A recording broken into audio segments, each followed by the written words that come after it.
Understanding the interest rate fallacy. The belief that low rates lead people to borrow more and expand credit is wrong.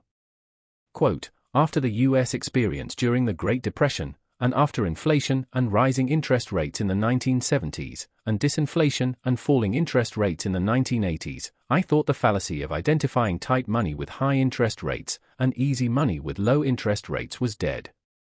Apparently, old fallacies never die. End quote.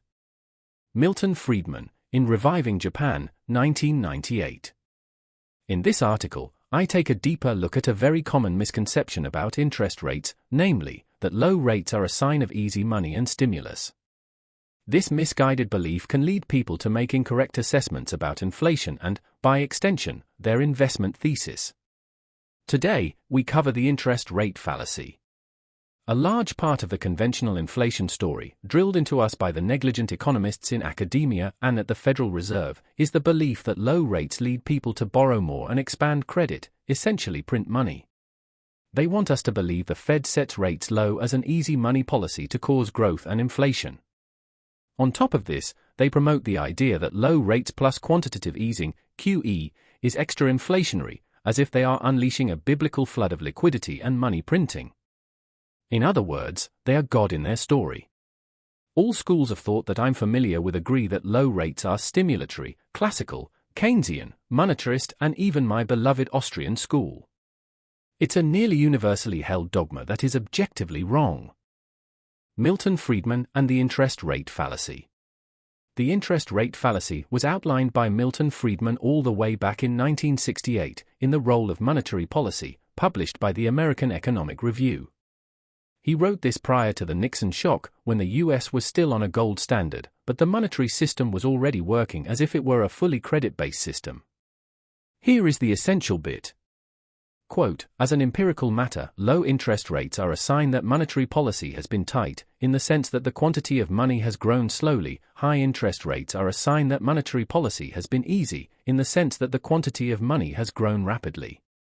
The broadest facts of experience run in precisely the opposite direction from that which the financial community and academic economists have all generally taken for granted. Paradoxically, the monetary authority could assure low nominal rates of interest, but to do so it would have to start out in what seems like the opposite direction, by engaging in a deflationary monetary policy. End quote. Milton Friedman, The Role of Monetary Policy, 1968. Friedman clearly argued that interest rates follow from monetary conditions, whether they have been tight or have been easy. Interest rate moves do not lead to the monetary conditions. Low interest rates do not cause monetary expansion, it is a deflationary environment that causes low rates. How do you get monetary expansion? One might say lower rates, but historical observations suggest otherwise.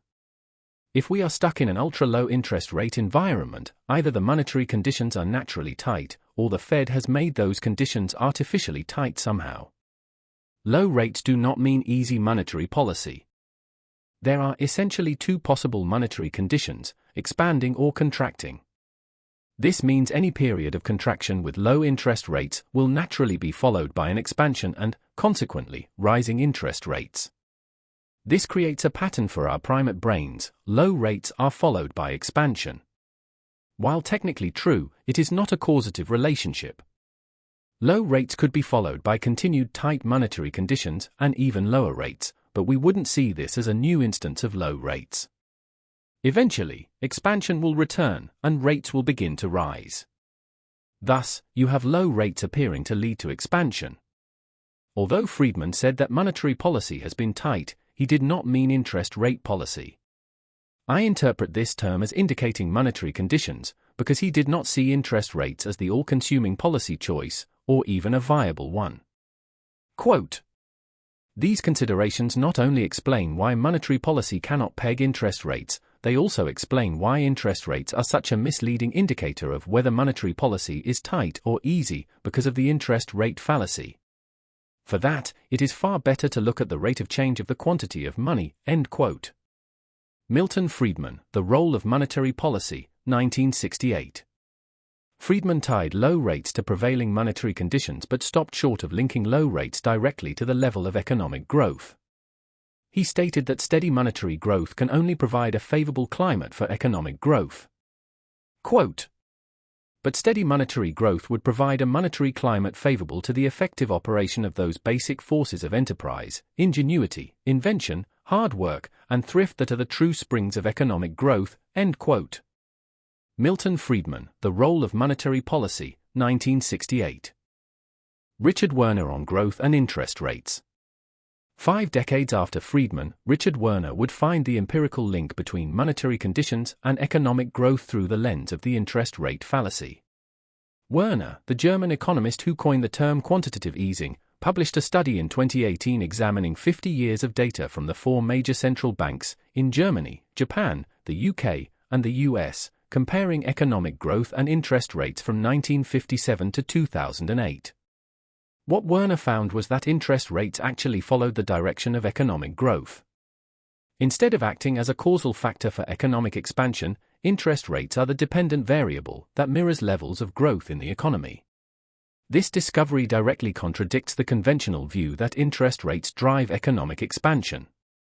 In short, after collecting and analyzing 50 years of post-World War II data, Werner found that lower interest rates do not stimulate the economy, rather, low interest rates indicate low growth.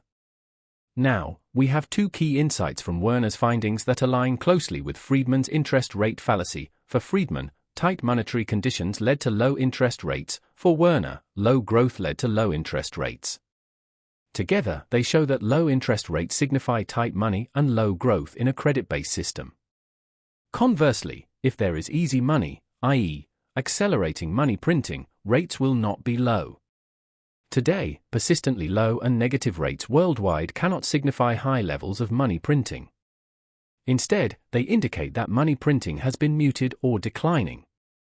Credit-based systems. This makes sense when you understand that money in the current system is credit-based. Inflationists are correct that money printing creates inflation and causes interest rates to rise, but they are mistaken in claiming that we are in an easy money environment of extensive money printing. Money is created when a bank makes a loan and destroyed when the loan is repaid or defaulted on. It is the net change in credit that determines a change in supply. For example, $1 billion in new loans can be made, but if $2 billion is repaid or defaulted on, the net change is a contraction in total credit. Inflationists may be correct that money is being printed, but if interest rates are low, most of that money is being destroyed again. If the economy is growing, the net change in credit will be positive, and money supply will grow. This inflation gets transmitted through the economy, causing higher prices and inflation expectations to increase. Interest rates rise as profits in a growing economy rise. The opposite is true for slowing credit growth or outright contraction.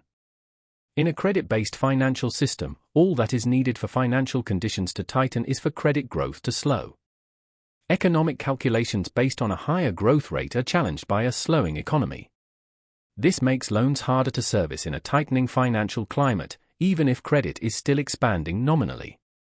Low rates signal low growth and a poor economic environment, leading banks to tighten lending standards in favor of more creditworthy borrowers. Low rates disincentivize money printing. When we combine these insights from Friedman and Werner, it becomes clear that we need economic growth and monetary expansion for interest rates to rise sustainably. In a credit-based monetary system, the connection between these two, growth and monetary expansion, is so closely linked that they can be considered one and the same. Monetary expansion cannot occur without economic growth, and vice versa. Thus, with a growth rate hovering around zero and interest rates at 40-year lows, we can conclude that net monetary expansion is not happening. Low rates and lending behavior. Most people believe that borrowers are more inclined to take on debt when rates are low. This is not necessarily the case. Low rates indicate an economy with low growth, where borrowers are generally experiencing economic challenges. In this environment, borrowers view their income as less secure, so they naturally minimize their bills and avoid taking on more debt than necessary to weather the downturn. Therefore, in a weak economy with low rates, responsible borrowers will seek out fewer loans, while it is the less responsible, or most desperate, borrowers who are still seeking to take on new debt. This translates into an increasingly risky environment for lenders and a tightening of lending standards. For that reason, lenders on the supply side also become cautious when rates are low. They don't want to lend at rates that don't compensate them for this risk. As rates increase, more borrowers qualify for loans. Conversely, as rates decrease, fewer borrowers qualify. Bankers want to make money by lending to reliable borrowers who will repay the loan. The security blanket of a government bailout isn't that comforting. All the crises since the great financial crisis have proven that the market will freeze up prior to the central banks reacting. The Fed is a follower, and crises happen fast. Banks do not want illiquid, risky assets in a build-up to a crisis, let alone as the crisis is in full swing. They know the Fed is always late to intervene and don't want to be the next Lehman. Low rates signal to lenders that risk is elevated, and instead of stimulating credit creation, they cause lending standards to tighten. This restricts lending to only the most creditworthy companies and individuals. Large public companies are a better credit risk than smaller businesses, meaning a prolonged low-rate environment will hurt the mom-and-pop economy in favor of large corporations. Secured loans also carry lower risk than unsecured ones. Many people misinterpret spiking housing prices as a sign of money printing, when in fact they reflect tightening lending standards and low rates. As rates fall, monthly payments decrease, and since mortgages are secured by the property itself, the same borrower profile can afford a larger mortgage with relatively the same level of risk. This is how asset prices rise in tight monetary conditions. Loans naturally become concentrated in lower risk, higher quality loans, and high growth sectors. In summary, and Bitcoin's potential. Interest rates decline due to slowing growth and the associated rise in overall credit risk. Access to credit naturally tightens along lines of creditworthiness, which explains rising wealth inequality, sector disparities, and even the expanded role of government in the economy, since the most creditworthy borrower is often the government itself. Low rates do not signify money printing, they signal tight monetary conditions, a lack of confidence, and an increased perception of risk, often stemming from direct market experience. Some readers might interpret this article as indicating that I approve of the current economic conditions or monetary and fiscal policies. I do not. However, I also don't view the current economic and political situation as the product of a unique, malevolent ideology or central plan. Just as Friedman spoke of a climate favorable to economic growth, I believe we are in unfavorable economic conditions which create a climate conducive to extremes in ideology and politics. Lastly, the intense dynamics illustrated in this post, between interest rates, printing, and growth, stem from the form of money and monetary system currently dominant worldwide, credit-based money. These effects would be significantly reduced if Bitcoin were the primary form of money. Credit is still possible with Bitcoin, but commodity-based money is a financial asset without counterparty risk, and therefore, would dramatically constrain systemic risk and the spread of contagion in the economy. Balance sheets would inherently be more secure with Bitcoin than when all financial assets are someone else's liability. I hope this helps someone. Please like, subscribe and share for more hard-hitting Bitcoin and macro content.